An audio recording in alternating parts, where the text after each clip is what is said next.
दोस्तों, बिहार में चुनावी प्रक्रिया जरूर खत्म हो गई है, लेकिन वोटिंग में धांधली के आरोप लगना बंद नहीं हुए हैं। हमने बिहार की कुछ सीटों की पड़ताल की तो पाया कि जो सीटें बीजेपी ने जीती वहां 2020 के मुकाबले ज्यादा पड़ने वाले वोटों का औसतन 70 से 90% हिस्सा उसकी झोली में गया।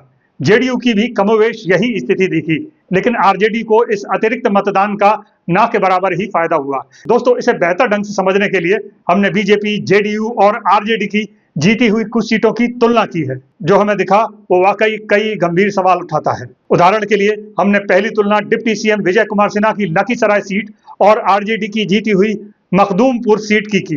दोस्तों, लखीसराय सीट पर 2025 में कुल 2,48,820 वोट पड़ा। इसी सीट पर 2020 में 1,94,289 वोट पड़ा था। इनका अंतर एक जगह निकाल के रख लें तो ये 54,531 होता है। अब जरा दूसरा आंकड़ा समझिए। 2025 में विजय कुमार सिन्हा 1,22,408 मत पाकर जीत गए, जबकि 2020 में इसी सीट पर उन्हें 73,728 मत मिले थे।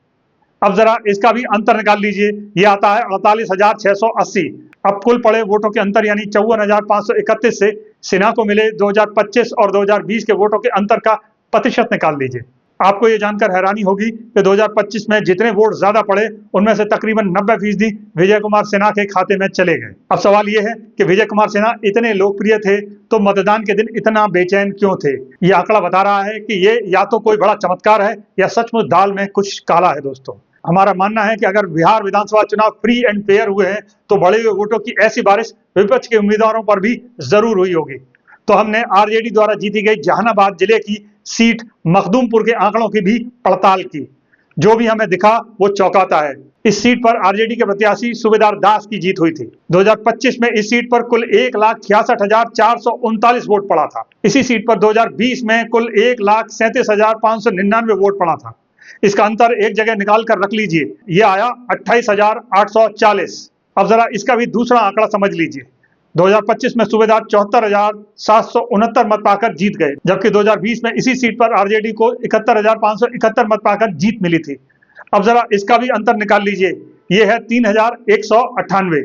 अब कुल पड़े वोटों के अंतर यानी 28,840 से सूबेदार को मिले 2025 और 2020 के वोटों के अंतर को प्रतिशत में निकालिए। आपको ये जानकर हैरानी होगी कि 2025 में जितने वोट पड़े मात्र उसमें से 11% ही आरजेडी के खाते में गए, यानी गजब, बड़े वोट ना के बराबर ही मिल पाए। अब सोचिए, डिप्टी सीएम विजय सिन्हा को 90% बढ़े हुए वोट, जबकि आरजेडी के सूबेदार दास को मात्र 11% बढ़े हुए वोट मिले। आपको कुछ भी अजीब नहीं लग रहा? हमारी पड़ताल आगे भी जारी रही। हमने जेडीयू द्वारा जीती गई मुजफ्फरपुर जिले की कांटी विधानसभा की भी पड़ताल की। जेडीयू द्वारा जीती गई इस सीट के आंकड़े भी हैरान करने वाले हैं। इस पर जेडीयू प्रत्याशी अजीत कुमार जीते थे। इस सीट पर 2025 में कुल 2,39,675 वोट पड़ा था। इसी सीट पर 2020 में 1,87,938 वोट पड़ा था।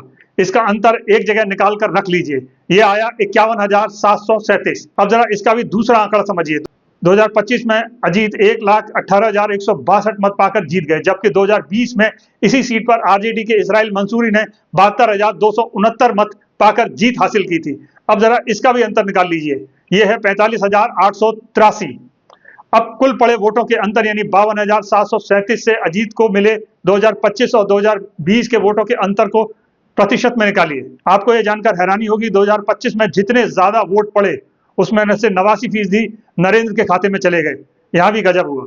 हमने आरजेडी की बेहद कम मार्जिन से जीती हुई ढाका सीट के आंकड़ों को भी परखा। पूर्वी चंपारण जिले में आने वाली इस सीट पर आरजेडी प्रत्याशी फैसल रहमान की जीत हुई थी।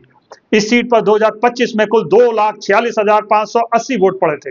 इसी सीट पर 2020 में जब बीजेपी का प्रत्याशी जीता था तो कुल 2,07,840 वोट पड़े थे। इसका अंतर एक जगह निकाल कर रख लीजिए, यह आया 38,730। अब जरा इसका दूसरा आंकड़ा भी समझ लीजिए। 2025 में फैसल को 1,22,727 मत पाकर जीत हासिल हुई, जबकि 2020 में यह सीट बीजेपी ने जीती थी और उसके उम्मीदवार को 99,792 वोट पाकर जीत मिली थी। अब जरा इसका भी अंतर निकाल लीजिए दोस्तों, यह है 12,935। अब कुल पड़े वोटों के अंतर यानी 38,730 से इस सीट पर विजेता उम्मीदवारों को मिले 2025 और 2020 के वोटों के अंतर का प्रतिशत निकालिए। हैरानी इस बात की है कि 2025 में जितने वोट ज्यादा पड़े उसमें से सिर्फ 33% ही फैसल के खाते में गए। वैसे बीजेपी के ये चमत्कार एक सीट पर ही सीमित नहीं रहे, दर्जनों सीटों पर ऐसे ही चमत्कार हुए हैं। बीजेपी द्वारा जीती गई ऐसी ही एक सीट को और देखते हैं दोस्तों। ये सीट है सीतामढ़ी की बथनाहा। इस पर बीजेपी के प्रत्याशी अनिल कुमार की जीत हुई थी। इस सीट पर 2025 में कुल 2,15,256 वोट पड़ा।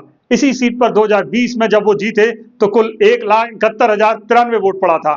इसका अंतर एक जगह निकाल कर रख लीजिए, यह आया 44,163।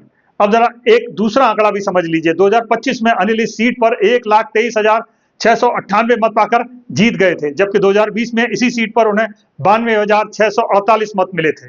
अब जरा इसका भी अंतर निकाल लीजिए, यह निकला 31,050। अब कुल पड़े वोटों के अंतर यानी 44,163 से अनिल को मिले 2025 और 2020 के वोटों के अंतर के प्रतिशत को निकालिए। आपको यह जानकर हैरानी होगी कि 2025 में जितने वोट ज्यादा पड़े उसमें से 71% वोट अनिल के खाते में गए। ये कमाल हो गया। आरजेडी द्वारा जीती गई एक और सीट साहेबपुर कमाल के आंकड़ों को भी हम देख लेते हैं। इस पर आरजेडी के प्रत्याशी सत्तानंद की जीत हुई थी। इस सीट पर 2025 में कुल 1,89,584 वोट पड़ा। इसी सीट पर 2020 में 1,59,563 वोट पड़ा था। इनका अंतर एक जगह निकाल कर रख लीजिए, यह आया 30,121। अब जरा इसका दूसरा आंकड़ा भी समझ लीजिए।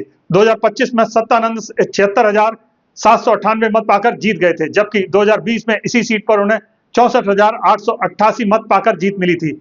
अब जरा इसका भी अंतर निकाल लीजिए, यह है 11,910।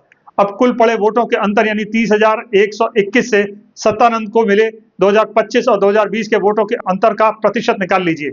आपको यह जानकर हैरानी होगी कि 2025 में जितने वोट ज्यादा पड़े मात्र 39% उसके खाते में गए। अब जरा सोचिए ऐसा क्यों है कि जब बीजेपी और जेडीयू का कोई प्रत्याशी 2025 में जीता तो उसे बढ़ा हुआ वोट औसतन 75% से ज्यादा मिला, जबकि महागठबंधन के प्रत्याशियों को जीतने पर औसतन 10 से 30% तक बढ़ा हुआ वोट मिला, जो कि काफी कम है तुलनात्मक रूप से। दोस्तों, इसी सवाल के जवाब में एसआईआर का गहरा राज छुपा हुआ है। उम्मीद है चुनाव आयोग इस बेमेल आंकड़े का कोई सटीक जवाब आने वाले दिनों में जरूर देगा। नमस्कार, मैं अफसर अहमद।